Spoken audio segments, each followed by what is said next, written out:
প্রতিটা মানুষ যখন পরিবার থেকে আলাদা হয়ে যায় তখন প্রিয় মানুষের ওপর নির্ভর করে। একটা মেয়ের যখন বিয়ে হয় তখন বাপের বাড়ি ছেড়ে পরের বাড়ি যাইতে হয়, তখন শুধু স্বামীর ওপরই ফুল ভরসা। সেরকমই গল্পের নাটক আমাকে দুঃখ দিও না। নাটকের গল্পটা ম্যাচিউর এবং খুবই সুন্দর। আমাকে দুঃখ দিও না নাটকটি পরিচালনা করেছেন শ্রীনিবাস শাও। নাটকটি আসছে হিয়া এন্টারটেনমেন্ট ইউটিউব চ্যানেলে। এই নাটকটির মূল ভূমিকায় অভিনয় করেছেন খায়রুল বশার এবং সহচরিত্রে অভিনয় করেছেন আনিকা আইরা। নাটকের গল্পটা একদম ডিফারেন্ট, খুব সুন্দর এবং কোয়ালিটিফুল একটি নাটক। ঈদ স্পেশাল হতে যাচ্ছে।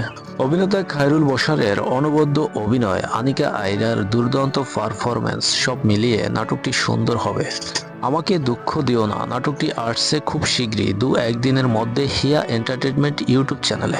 বাংলা সকল নাটক সম্পর্কিত আপডেট পেতে আমাদের চ্যানেলটি সাবস্ক্রাইব করে সঙ্গে থাকুন। ধন্যবাদ।